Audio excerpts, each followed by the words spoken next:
I first met our next speaker about 14 years ago in the early days of social media, when, as government communicators, we were all trying to figure this new thing out. What is it and how does it work?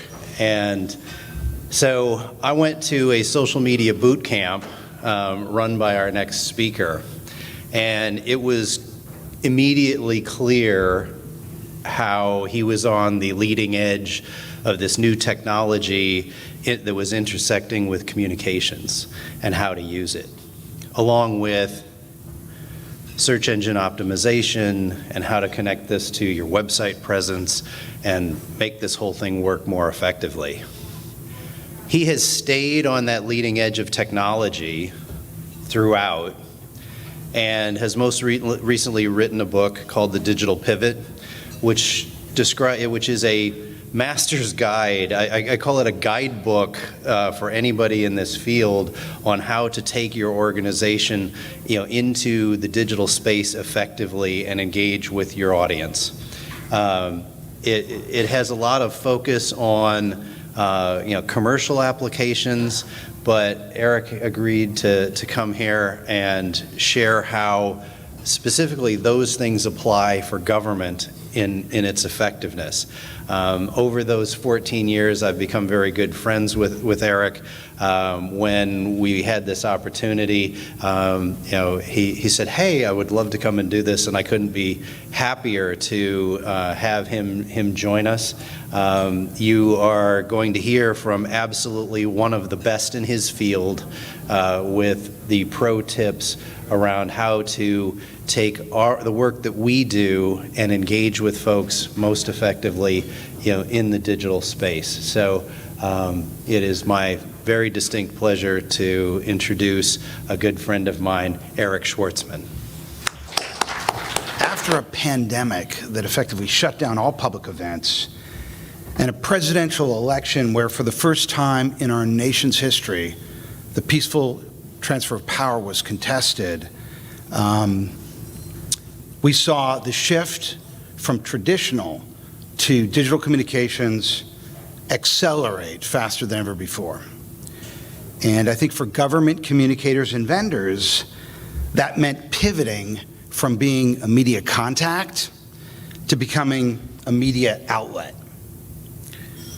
We also saw deception over the integrity of our electoral process used as a partisan communication strategy that drove a thicker wedge between liberals and conservatives than ever before.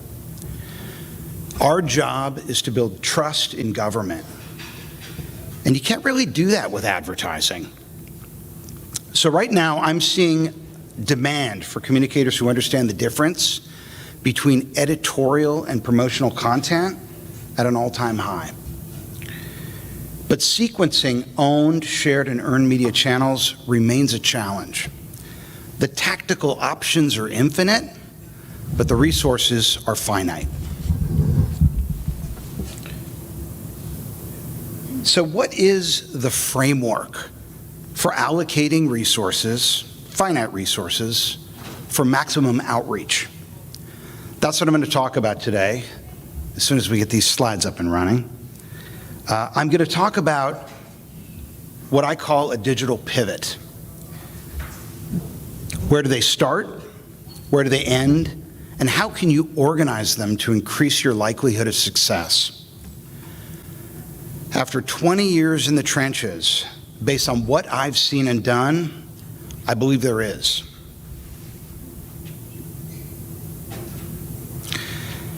Digital communications is the California gold rush of the modern ages.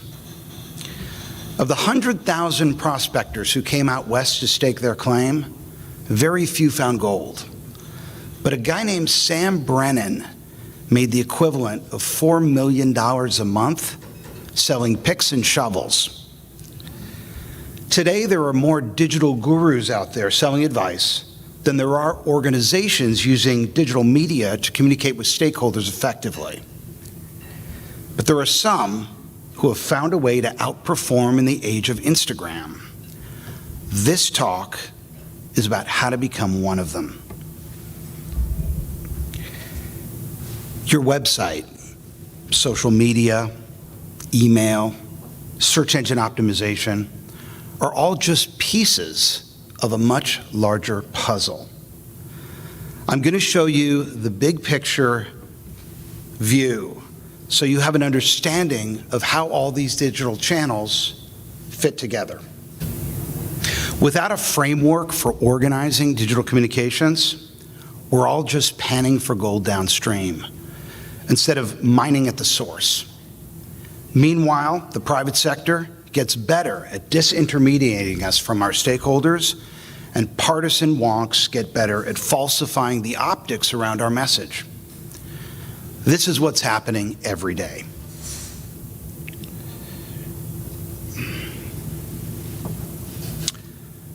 Let's have a round of applause for our tech in the back of the room.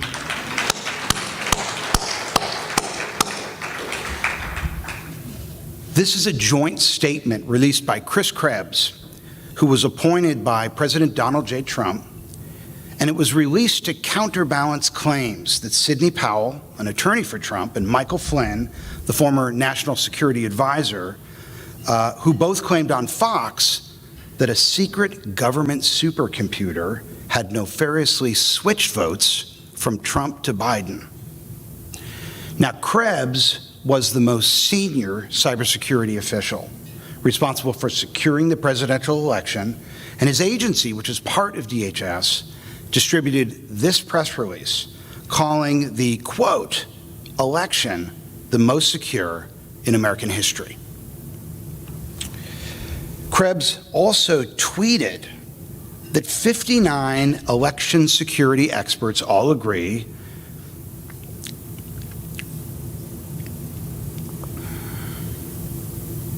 in every case that we are aware, these claims of fraud are either unsubstantiated or technically incoherent.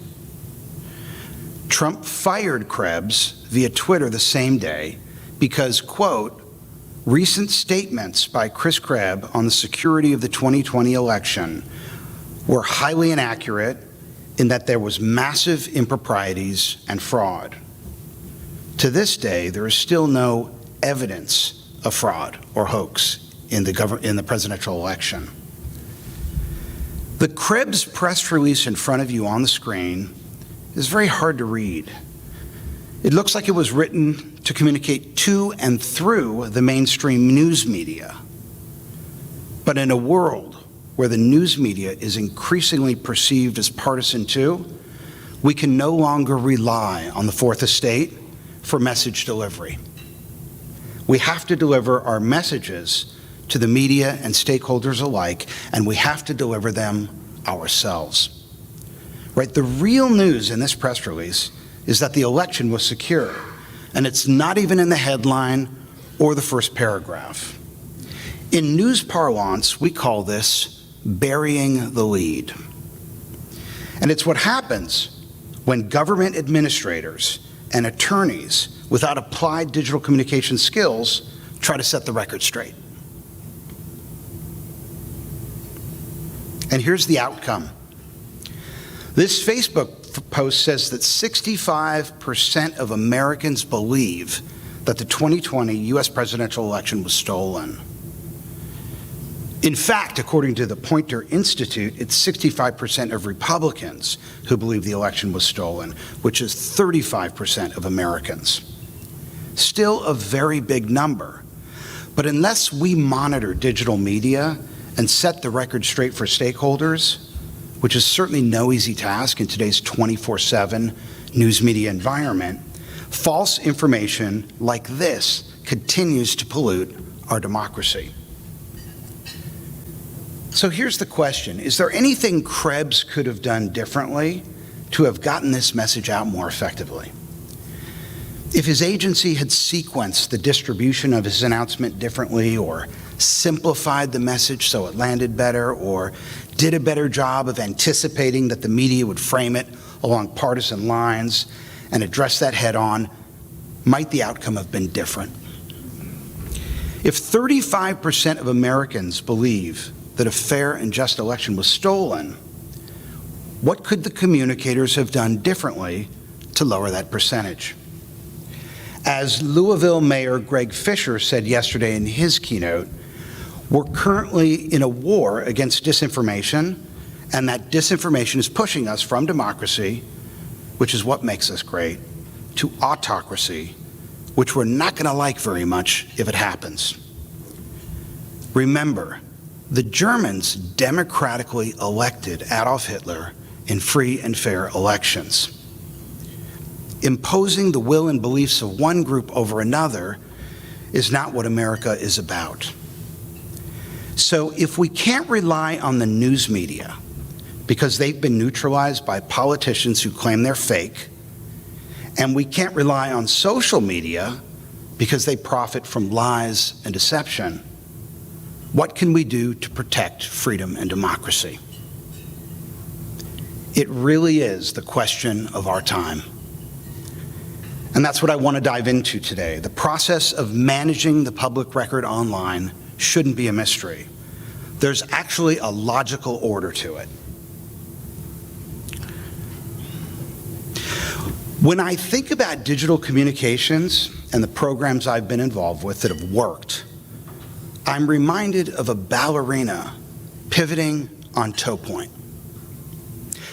No one would take a ballet master seriously who promised students they'd be principal dancers in the New York City Ballet in a 4-hour work week, because it's understood that mastery of this centuries-old art form is developed through well-defined stages of training, right? It takes years to practice and master.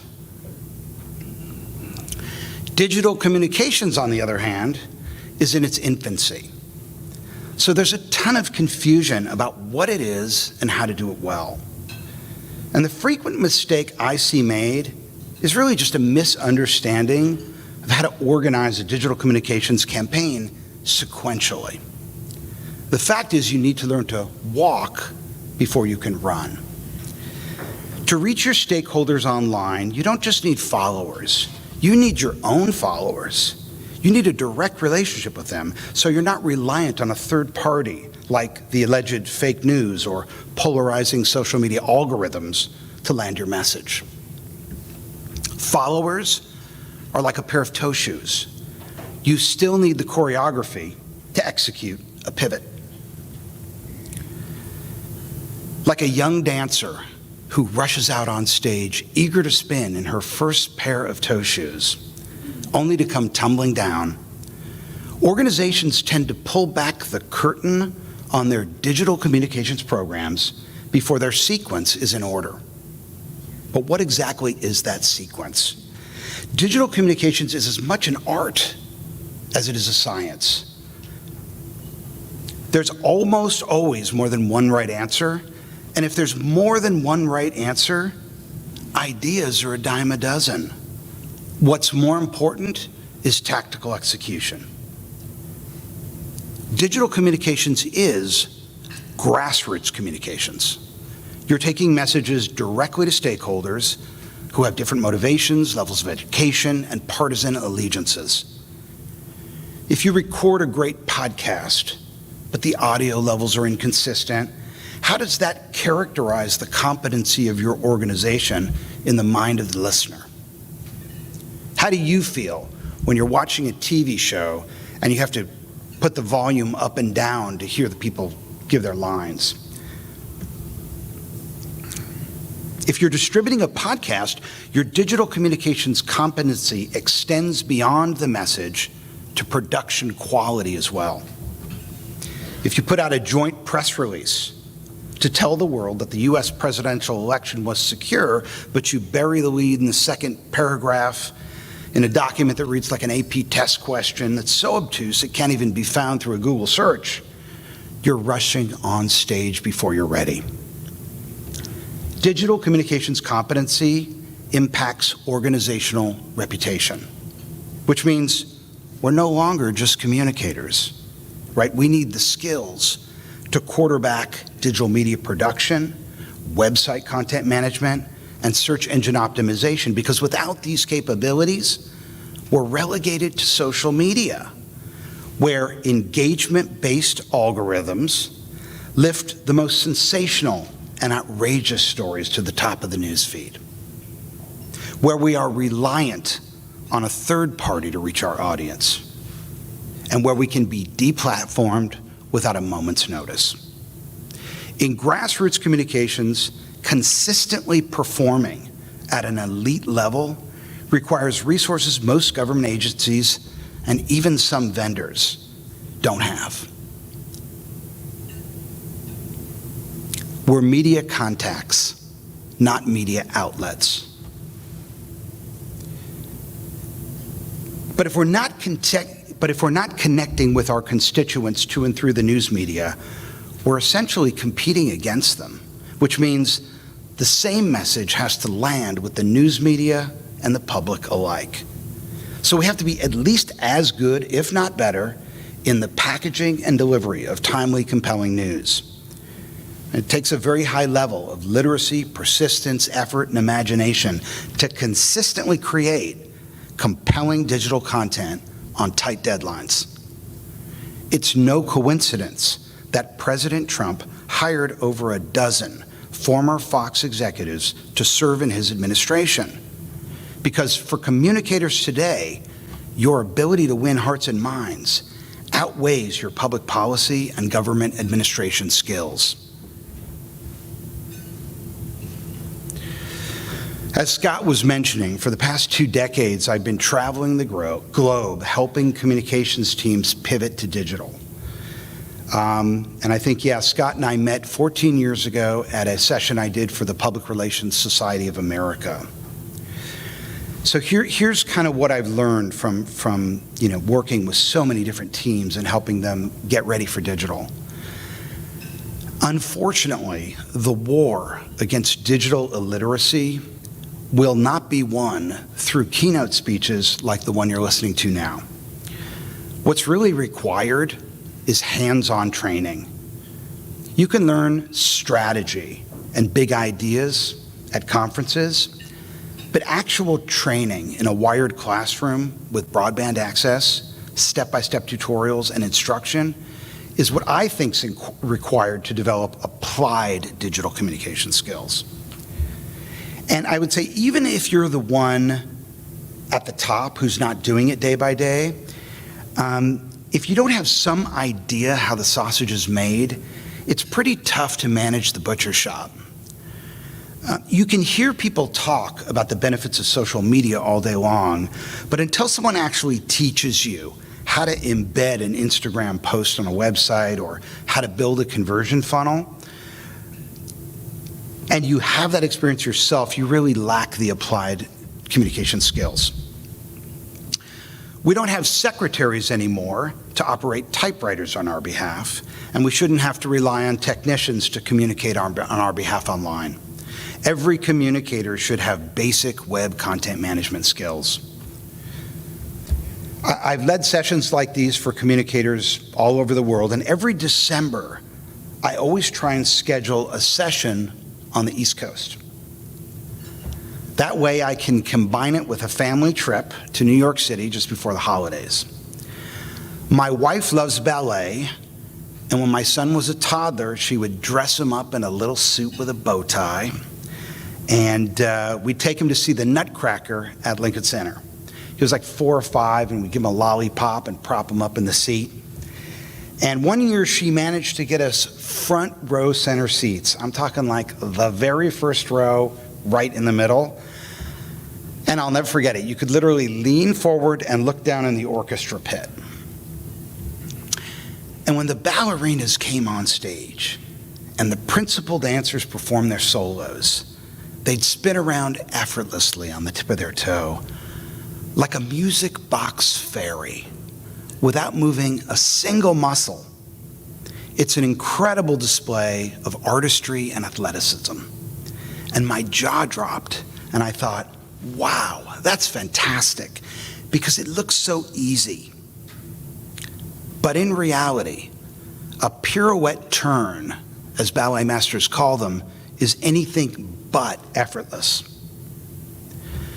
The Disney Channel aired a series called On Point about the kids who try to get an apprenticeship with the New York City Ballet. It's very competitive. They only accept a handful of applicants. These are the kids on trains for 2 hours after school to get to Lincoln Center to practice. And they do their homework on the ride home. So they basically sacrifice their childhoods in hopes of a big break. And you realize that while it's beautiful to see a ballerina on point, turning, it doesn't start there.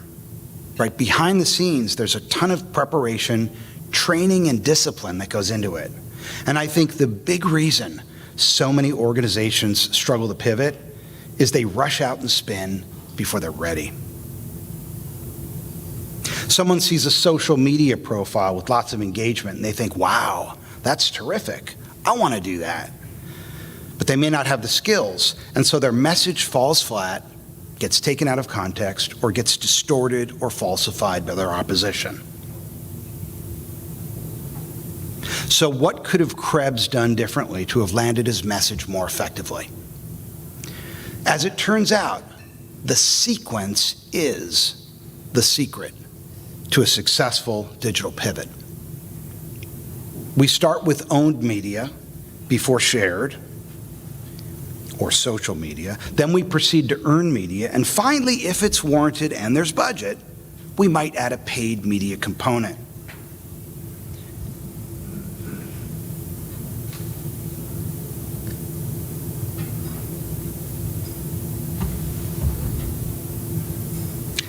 Mass media is classified by format, right? You have print, electronic, cable, terrestrial TV, radio.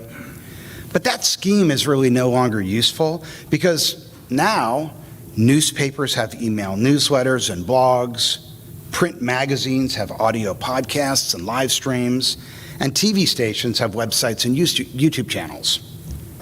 So now we classify media by type. And here's a cheat sheet that explains each channel.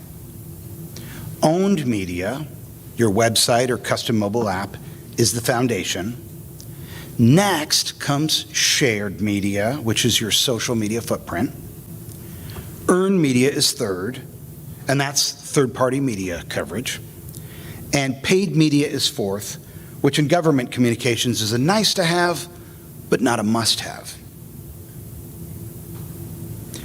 Just like the ballerina's pirouette, a digital pivot is also a series of steps performed in sequential order. Here you can see that logical order. The ballerina starts by getting her balance and stability, and a digital pivot starts by getting your website ready for all your stakeholders. You wouldn't invite people over to your house without straightening up first, and you shouldn't invite people over to your website until it's ready as well. Step one is owned media, and that's your website, and it's the most important and underappreciated part of a digital pivot. The second part of a pivot in a pirouette is when the ballerina pushes off to find her access and pivot. And the second thing a visitor to your website is going to do if they're checking you out is scroll to the bottom of your footer menu and find the links to your social media profiles and check them out to see if you've found your access. They want to know, are you connected with your community? Now, don't get me wrong, you don't need a gazillion followers. But if you've got 12 YouTube subscribers, that's a signal that the information on your website is either out of date, not interesting, or that your owned media channel is essentially one way. And that sends a message that there's no way to engage with you via social media, because if there was, there'd be at least some evidence of that on your profiles. Lack of engagement is also bad for media relations. Journalists are measured by page views too, right? If there's no one engaging with you on social media, it means it's riskier for them to write about you. So step two is shared media or social media, and it's how you find your access online to prove to stakeholders that you're part of an engaged community. But without taking the owned and shared media steps first, earned media coverage isn't possible because people use owned and shared media to qualify you. But If you pitch for earned media after your owned and shared media are in order, you have the greatest potential to drive growth, right? Despite partisan allegiances, earned media is still considered unbiased and impartial. It's kind of like a testimonial, but it's more legit because it's on someone else's website, and we trust what other people say about us more than what we say about ourselves. And referral links from news sites have the greatest potential to drive traffic, which is why you need to be ready to convert that traffic before you create it, or what's the point of going on point? Communicators have always wanted a seat at the boardroom table, but our struggles to quantify the value of our contributions has for decades left us outside the door. And that's because we're just leading the horses to water and letting someone else make them drink. But what if you could lead a horse to water and they don't drink? What's the value of that? If you want to measure the outcome of your contributions to the bottom line, right, you've got to lead them to water and make sure they drink too. For the first time, owned media puts PR in a position to quantify results. I've been fortunate enough to design hundreds of online newsrooms for clients over the years. This is one that I designed for UCLA. Before this online newsroom existed, it was basically just an index page with headlines to links of PDFs. It was where UCLA's press releases went to die. But now you can see it's the UCLA-owned media outlet. Stories are written to appeal to the news media, students, researchers, and faculty, anyone else who might be interested in these topics. And because it's owned media, we have the ability to measure it more effectively than if it were shared or earned media. We have links to news media coverage as well, and our stories have clickable images and headlines that are easy to read. This newsroom is an example of an effective owned media outlet. In the footer, we organize the stories by topic. We offer the same navigation journalists would expect, and we have links to social media profiles. Now, I'm showing you this for two reasons. First, I want you to see an example of what I think an effective owned media presence is. But second, I want to impress upon you the importance of not just leading the horse to water, but making them drink as well. Digital communications is leading a horse to water and making them drink. Only you're leading them to your website or owned media presence and hopefully getting them to take an intended action, like signing up for email notifications or registering for a service or event.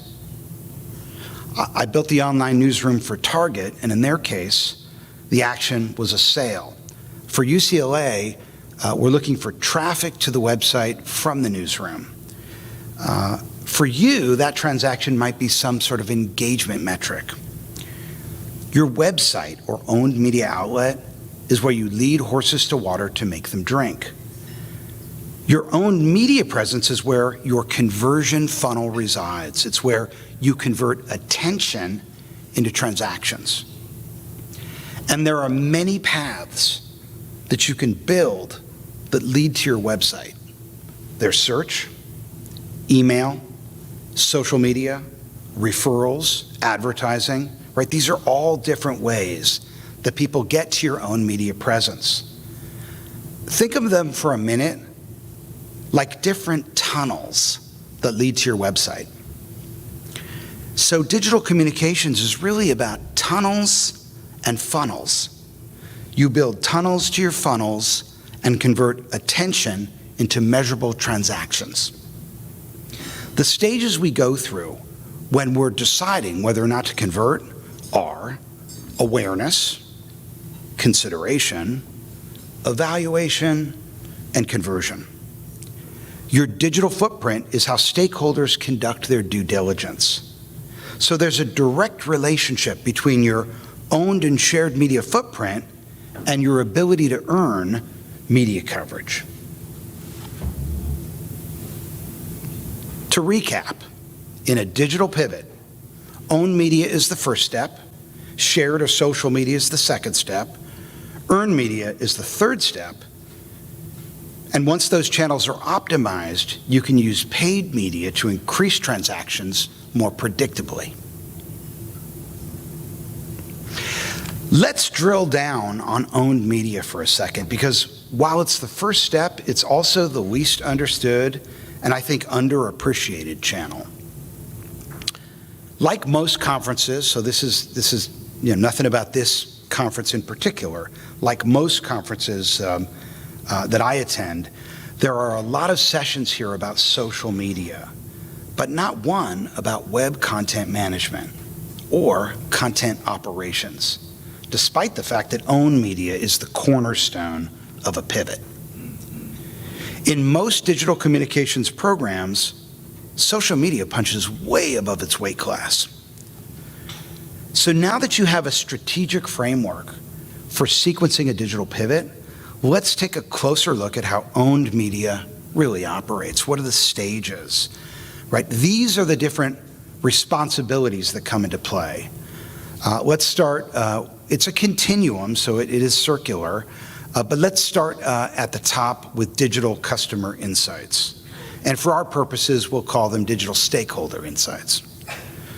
So, the first part of a digital pivot is really getting your digital analytics in order so that you can get some data on what people like and what they don't like, what they're responding to, what works, what doesn't work.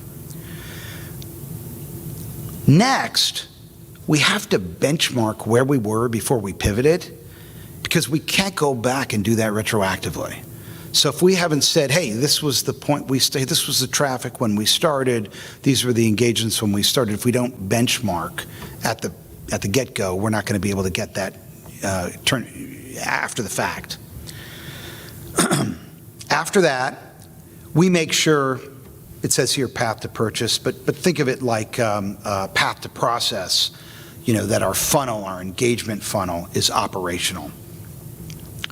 Next is keyword research, which is about researching popular language so we know which terms people associate with whatever it is we're talking about. Because if we don't use popular language, we're not going to get found when people are using those terms to search for our information.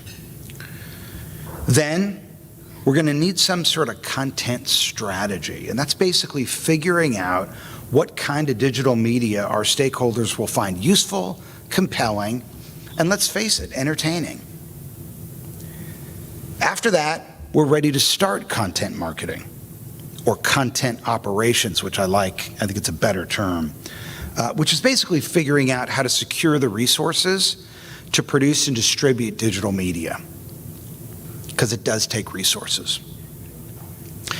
And then once we have that in place, we're going to leverage that footprint.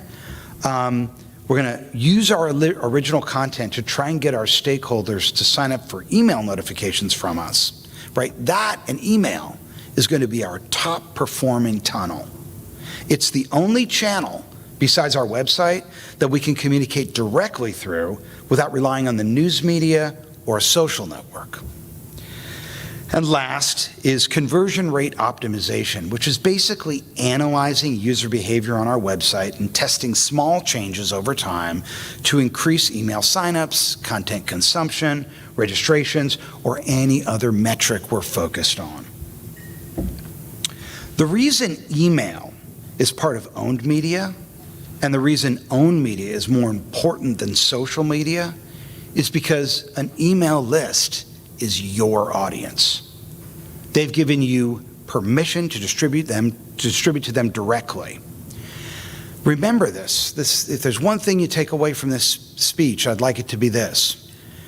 When you build an audience on social media, you're not building your audience. You're building their audience.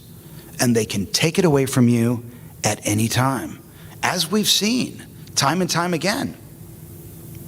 So I'm going to focus for the rest of the talk on the stages of owned media that I think are the most overlooked. And let's start with digital analytics. Paul DePodesta is a data-driven Major League Baseball team manager. He used performance data instead of traditional scouting and observation to decide which players to draft. He inspired the movie Moneyball, and I featured him in the digital analytics chapter of my book, which you all received a copy of in your goodie bag yesterday. Now, Paul did 3 things differently that led to his success. First, he left his gut out of it. He put average salary all around players before superstars. He played the averages rather than the outliers.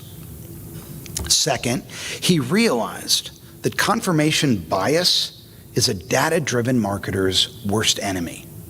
Right? As an example, only 3% of men are 6'2" or taller, but 30% of CEOs are 6'2" or taller. Right? That's confirmation bias, because your height doesn't qualify you to be a CEO. DePodesta based his decisions on performance data. And third, and this is an important one, he realized that his ego was not his amigo. To keep his ego in check, he kept a decision-making diary that listed all the external human factors that went into making a decision so he could improve his human decision-making algorithm. If you own it, you also own the data. And today, data is more valuable than oil. Social networks and third-party platforms give you very limited analytics and data. They hoard the data for themselves. Now, I said data is more valuable than oil.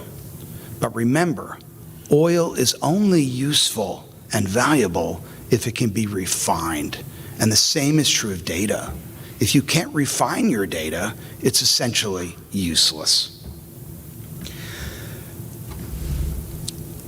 But on owned media, you can measure pretty much anything however you like, and if you can measure it, you can optimize it. How are we doing on time? I don't have a clock up here. What time is it? 9:30. Good. Okay, I'm going to do this next slide. And try to stay with me on this, okay? Please. Because this really is the key to the seat at the boardroom table. And this is also the key to maintaining and growing your budget authority.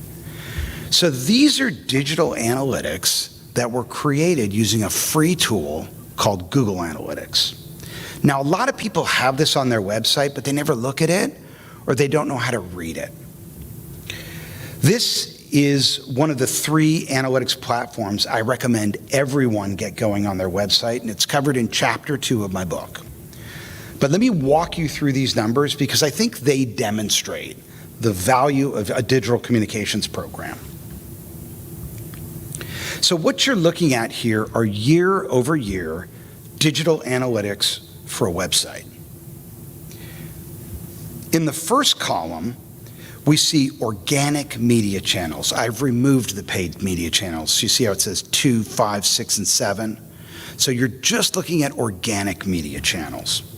The top is organic search, and basically what that means, if you don't know, these are the natural search results that you get when you search Google, because there's ads that say paid, and then there's natural search results. So these are basically the algorithmic results. And so this is not traffic from Google Ads, it's traffic that came from natural search. Under that, you can see how much traffic we got from social media. Now that's organic social media because there's paid social media as well. You can also boost your post on social media by paying a fee, but this is traffic we're looking at from unpaid social media posts. Under that, we have email. These are people that signed up to receive emails from us. And these are visits that came to our website from either email blasts or one-on-one emails, because in this case we use tracking links so we can count all that activity that we generate back to the website from email. And last but not least is referral traffic, and this is traffic from other people's websites. So this could be news coverage, it could be a blog, it could be an influencer. Right, that's the section we're looking at. I should have loaded that before I did that section. And we can see that the number of people that came to our site and how many of them came for the first time and how many of them came back. So the column that I've highlighted there with the red box are the total number of users that have come to our website over a 30-day period. So we can see from this chart, right,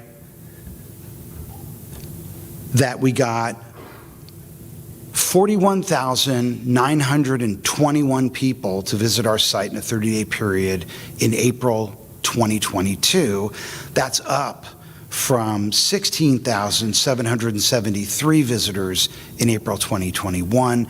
That's 150% growth, which is huge, right? This is proof that a digital communications program is working.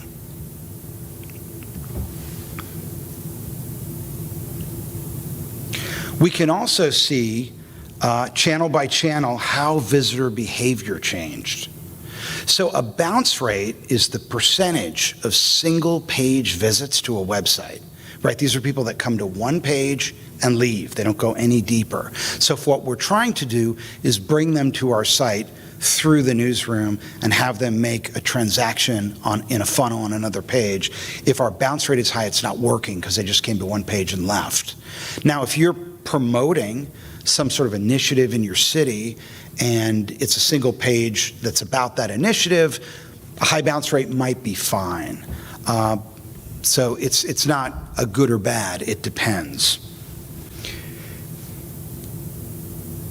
Here you can see email drives the highest pages per session on average, which makes sense because if someone signed up to receive email from us, they're obviously interested in what we have to say, which suggests that building an opt-in email list is really a critical component to any online communication strategy, and that we should be thinking about how to get people to sign up for our notifications so that we have a direct communication with them without relying on the news media.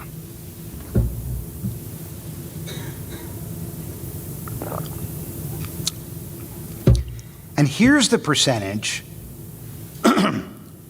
by digital media channel who take an action based on our content.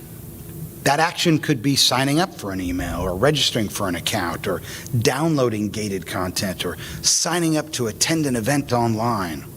Right here in the green section, you can see the conversion rate, which is the percentage of traffic from all these channels that resulted in some sort of goal completion, which is a digital conversion, right? Whether it's a sale or a sign up or a download, it's still a conversion. It's still a transaction, and you still need a funnel to make it happen.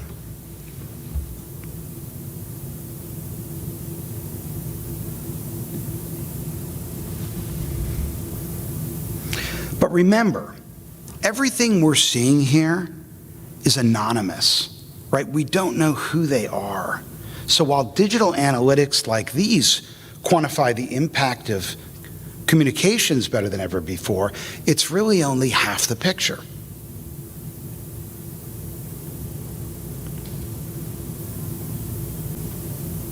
The other side of the coin, which is even more compelling, is understanding how known stakeholders consume our content. Because after someone signs up to receive emails from you, you can measure not only opens and click-throughs, but the time they spend on your website as well. When even the most basic customer relationship management or CRM software is in place, you can use it to store all that data about your known audience. You can see what pages they entered your site through, and you can even score them based on all this data combined. So now you have a very easy way to aggregate the data and get insights by overlaying data sets. If you aggregate all your analytics from different applications in a CRM, you can better understand what your audience responds to. And you can't do that if your data is warehoused across 3 or 4 different dashboards. Realtor.com is a great example of this, right?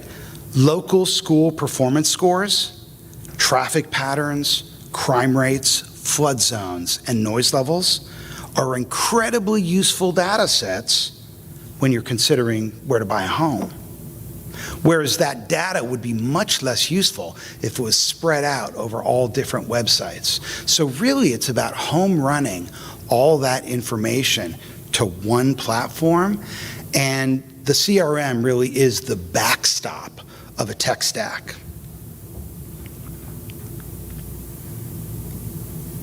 Let's talk about stacks, automation, and funnels. That's the title of chapter 3 in my book. Right, this is a movie studio backlot. And these are not real buildings. They have no interiors. And the same is true of a website without conversion funnels.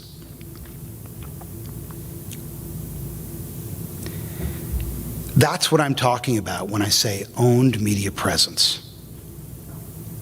Just as the buildings on the backlot of a movie studio are just facades, websites without tech stacks behind them are just digital facades as well. At the end of the day, in the world of digital communications, what really separates the winners from the losers is interoperable back-end technology. To compete in this environment, you need a few basic tools, and they need to talk to each other so you can streamline workflows and collect digital usage activity to inform your communications program.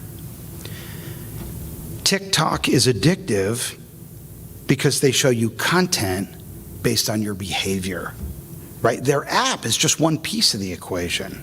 They're collecting information about you, some even think through your camera, and using predictive analytics to decide what to show you next. Your website is the presentation layer of your tech stack. It's the doorway through which you engage your stakeholders.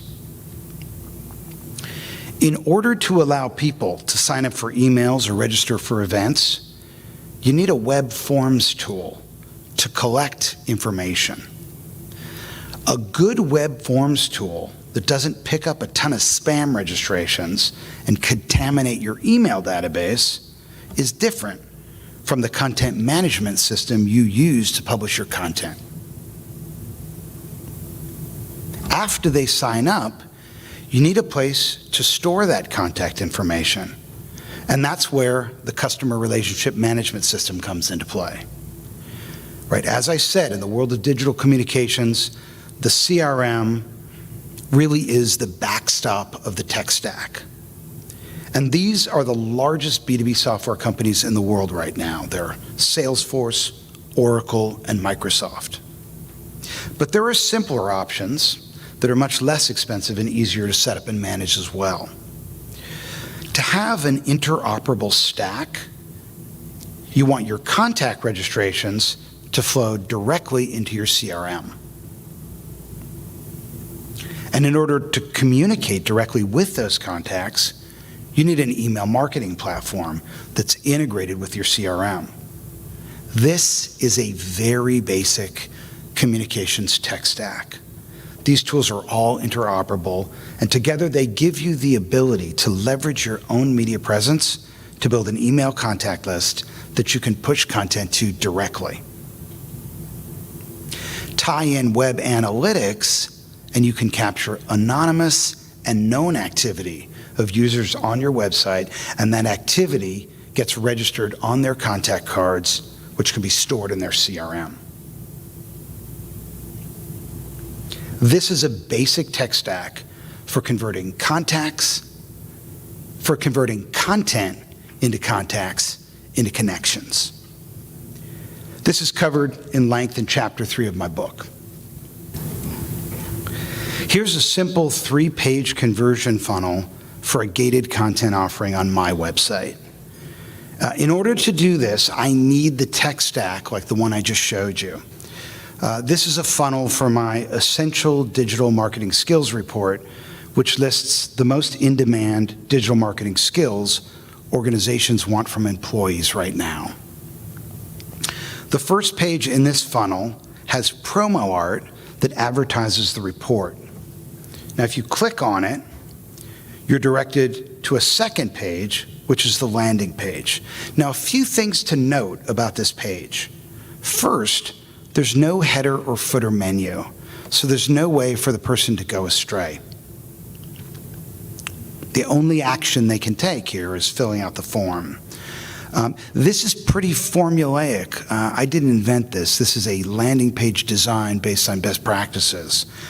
You can see the logos from the media outlets listed below, and you can also see that the graphics and the color scheme of the landing page match the graphics and the color scheme of the promo art. That's really important because when people click, they click quickly, and they need to see that what they're getting is the same as what they thought they're getting.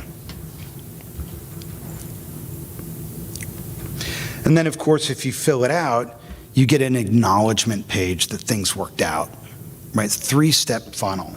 And then what happens is you get the white paper sent as an attachment to an autoresponder. Now, if I just sent you the link to the white paper, you might tweet or share that link, and people could get it without registering. So as a pro tip here, when you're choosing an email marketing platform, make sure it can do autoresponders with attachments of at least 5 megs. My email autoresponder messages are just text, plain text. I don't use images because I don't want them to look like a newsletter. I want them to look more like a direct personal email. And the message is actually sent from my email address. So if someone responds, I get it. And I let people know that in the text. In order to do this, your web forms have to be integrated with your CRM, and your CRM has to be integrated with your email marketing platform. Here's an 8-message email marketing autoresponder cadence for nurturing contacts. So it's 8 messages designed to go out over time. Now imagine if an email marketing drip campaign that released 8 messages over 8 weeks told the story that the election was secure. Instead of just overwhelming stakeholders in a single brain dump email, that message would be extended over time, and the likelihood that the recipient would read at least one of them is much higher. Right? If the agencies that put out the press release saying that election was fair had email lists and wrote effective drip campaigns that went out over the course of 8 weeks to prove to subscribers that there was no foul play, and if those emails were designed to get recipients to share them on their social media accounts, perhaps only 34% of Americans would believe the unsubstantiated election fraud hoax. We're living in a time where 1 percentage point could be the difference between democracy and autocracy.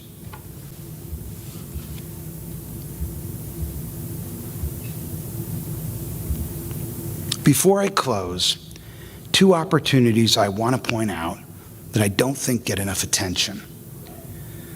The first is what Brian Oberkirch calls edge work.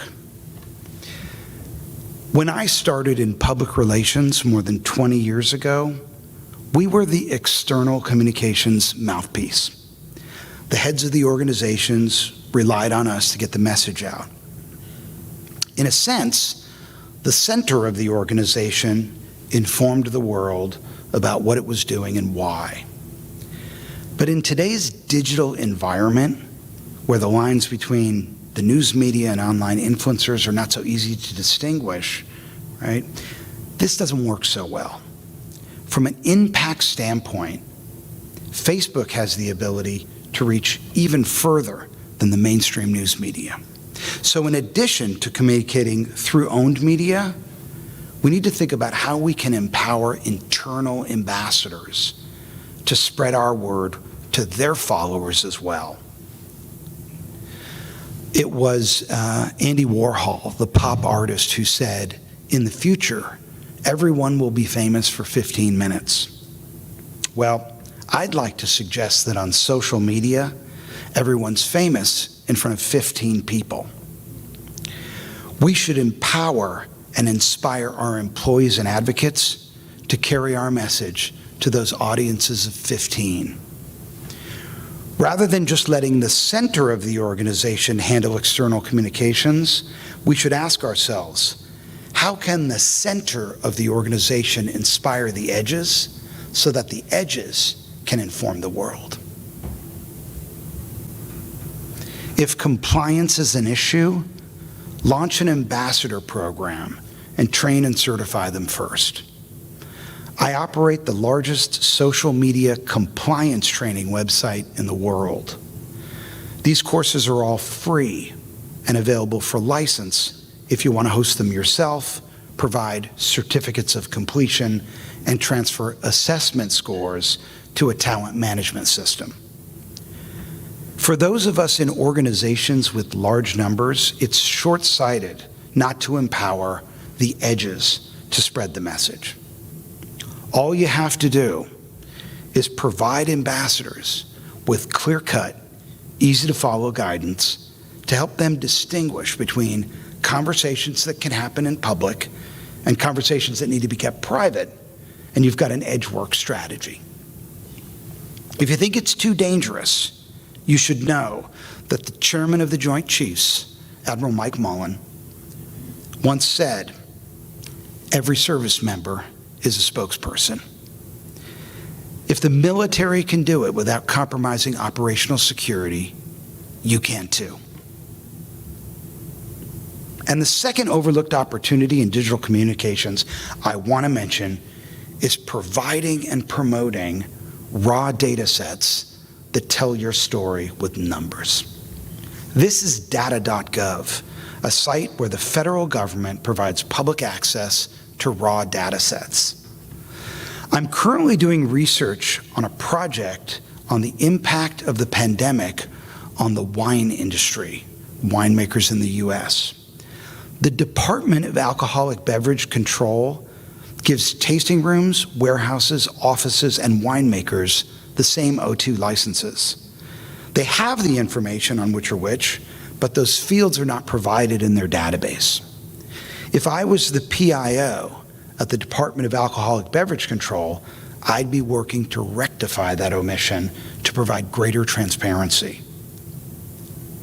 If I was the PIO at the National Oceanic and Atmospheric Administration, I'd be lobbying Apple to add atmospheric carbon slider into their native mobile weather app in iOS.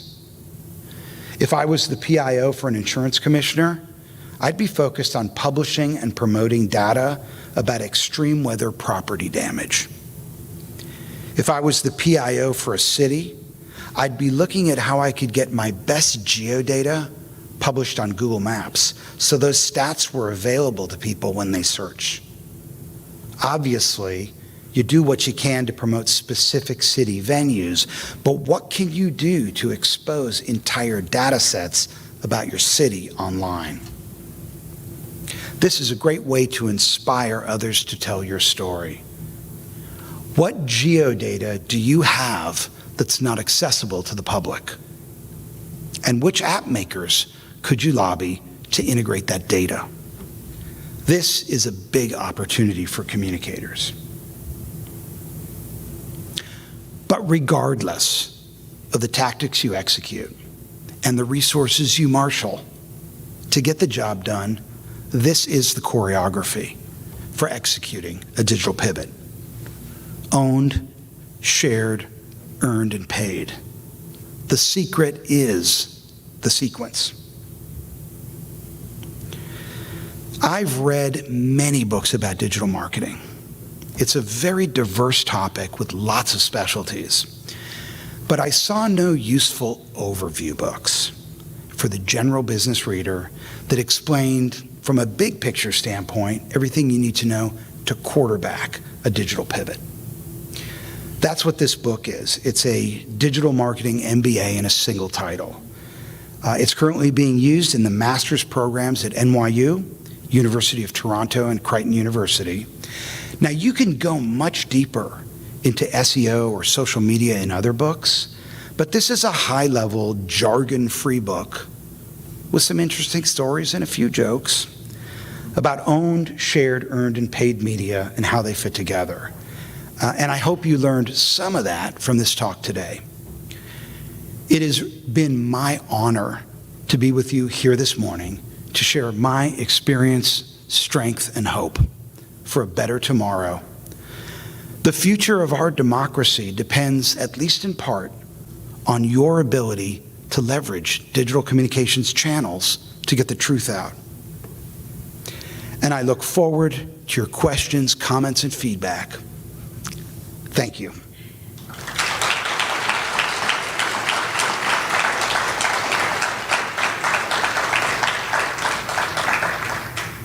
do have time for some questions, so if anyone has any, please fire away. Your recommended CRM that is reasonably priced. So a tech stack must be interoperable. So you almost have to start with what tools you have up and running currently. You know, are you a Microsoft shop? Are you an open source shop? Are you on a homegrown system? You kind of have to look at all the different pieces and see what's going to tie in easiest. You know, there are just so many solutions. I mean, just buying a TV today is a week, a week in research, So and with a CRM, it's even more than that.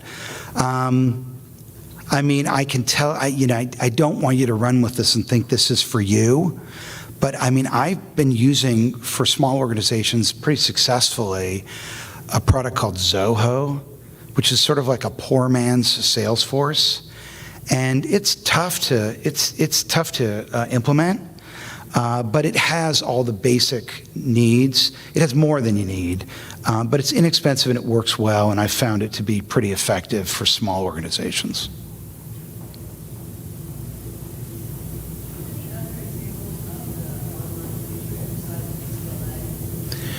Can we play a game of telephone? Can someone repeat that closer up? She said, what are other examples of the online newsrooms like UCLA? So Toyota's got a killer newsroom. Target's got a great newsroom. These are all ones I designed. I'm sure there's plenty I designed that I didn't design that are also great. I don't know them all, but these are ones I've done that I have confidence in. LinkedIn, I did that one. Xerox, I did that one. You know what I think is actually the best newsroom, and it's what I use as my guide?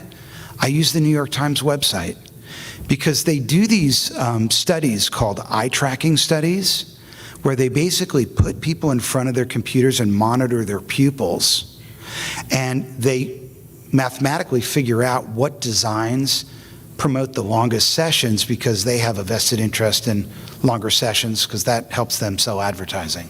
So I typically go there, and I almost go even down to the serif or the sans serif font, the font size, the font color for my captions versus my source attribution, all that stuff. Yeah, my go-to is the New York Times website.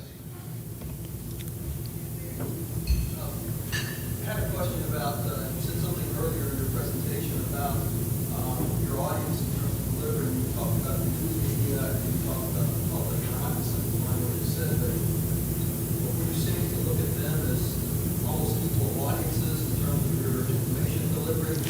I kind of feel like you've got to sort of nail the center of those two audiences. Like, you almost have to write for both of them, but you only get one shot because you can't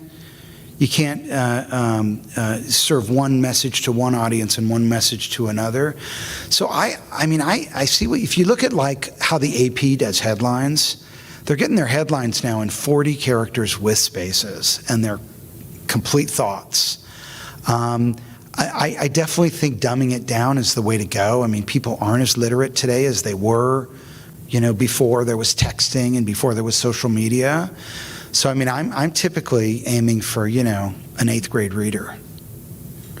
So I want a headline, I want content that's going to work for both audiences. And I would almost prioritize the grassroots audience before the news media audience at this point. Because I can't rely on the news media to get my story out anyways. They're going to frame it how they want to, try to sell advertising or get more subscribers or win favor with their, with their center, with their base. How did you manage to wrestle the PDFs out of UCLA's hands and turn it into a much more dynamic news site rather than a place where people would die? So it wasn't UCLA, but one time I remember going to a meeting where I was going to set up the newsroom and being handed a stack of press releases printed out. And they said, hey, can you scan these into the website for us?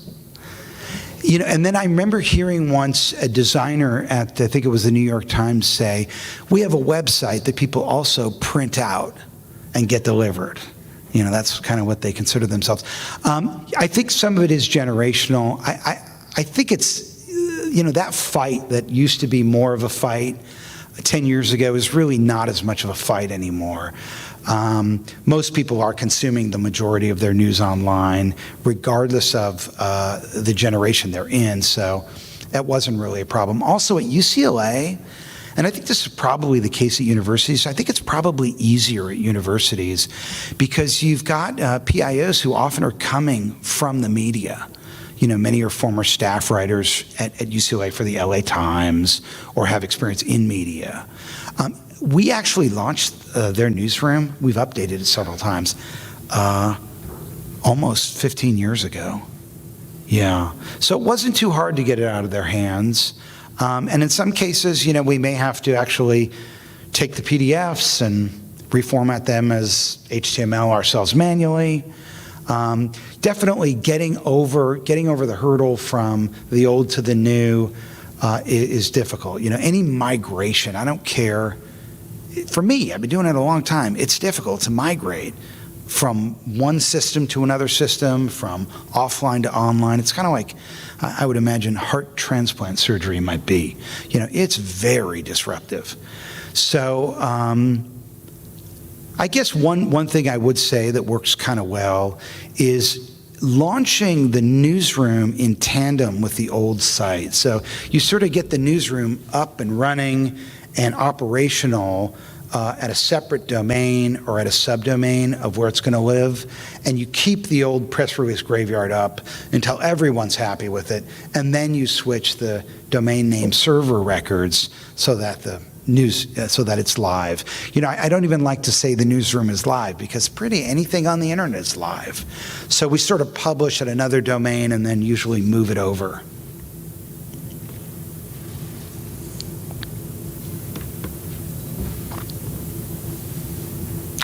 We got nothing else. Thank you again, please. Thank you.